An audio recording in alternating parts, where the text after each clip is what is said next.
Okay, so when I watch you, I notice that you get in here and you struggle with going pretty flat in your backswing and then really steepening everything in your downswing, okay? Right. So the first cue for you is going to be getting that club to be more vertical in your backswing, okay? So when we're trying to feel it being more vertical, you feel how light that is right there? Yeah. Okay? Now if I lay that club head behind my hands a lot, it gets really heavy, right? That's right. So I want to feel that from P2, I'm going to hinge it into a position where it feels light, okay? That's gonna get us more vertical going back. Now, we wanna see in the downswing, the club start to fall behind the hands, right? So the visual for you is going to be that the butt of the club would work out towards the golf ball, and then everything would go around the corner, right? You were getting in there in a position when it was coming down this steep here. You know, you were really good at getting everything to lay down because you started to raise your hands up, okay? But that puts you in a position where you're just adding massive amounts of loft, okay? So go back again for me. If you can get into a position here where the hands are working out and that club head can travel around the corner, you see how easy it is for you to get your hands in front of the club head through impact? That's the feel and the look that we're trying to get. That's going to help you clean up the contact, that will get rid of the chunks, and it should bring that beautiful draw you're looking for into play. I'm noticing you've done it significant amount of times in a row, so really good feel for you.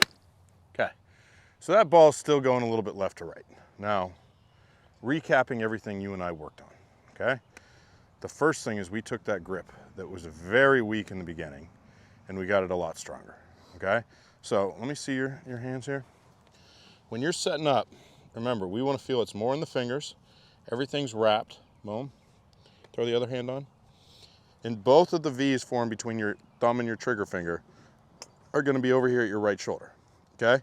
So that's the easy part. That's setup. It feels weird, but that's the easy part. Now, when you're going back, okay, we have a few feels here. First of all, we used to go straight into extension here. That bionic label on that glove, now we want to feel like that's curled more towards the ground. So that's really closed right there, probably too closed. But as a feel, for someone who likes to rip it open as much as you, that's a good feel that you can rehearse and keep practicing, okay? Now when you go back, we're going to start to feel everything hinge here. The trigger finger is going to get our hinge. Well, one thing I'm going to do is I'm going to put this thumb a little bit more on the club there, okay? I want you to feel that the thumb is pushing away and creating tension on that grip as you go up to the top. That's going to help you avoid overswinging, okay? Now, from this position, once we get to about P3, we want to feel we're done with the arms, okay? So you have a bad habit of taking this elbow and letting it fly late.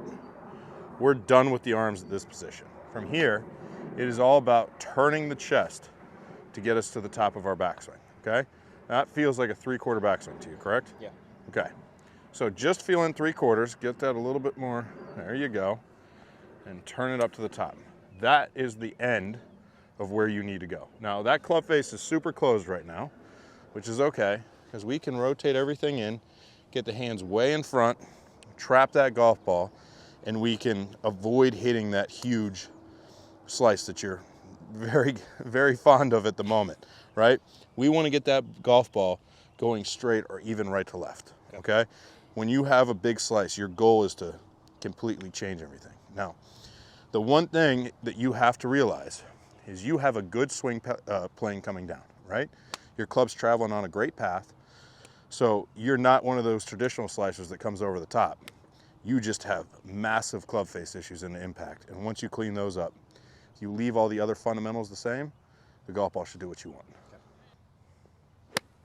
Okay, so that's already better. Now, we talked about you. You have a good swing plane coming down, okay? The club face is under control. A lot of things are working really well in your golf swing. The one thing that leads to contact issues is you just stop using your body and try and throw your hands through impact, right? You start throwing your hands pretty early in your downswing, but we want to get the feel for using your body to hit a golf ball, right? So we started out by having you feel, giving me a high five down here, And you know, every time I do that with a player, they always get that chest rotating open and slap with their lead shoulder. So that creates the feel what you want to do in your golf swing. Then I want you to work on little half swings, right? So go ahead and set up real quick.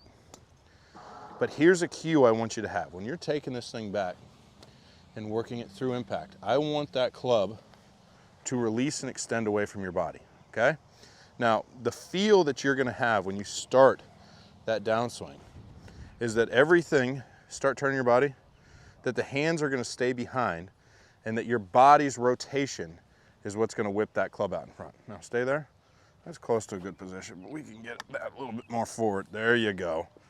That's your feel through impact, okay?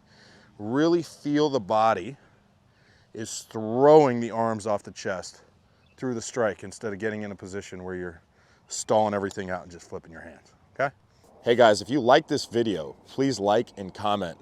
I come out with new content every Saturday, Sunday, Tuesday, and Thursday. Thanks a lot, you guys.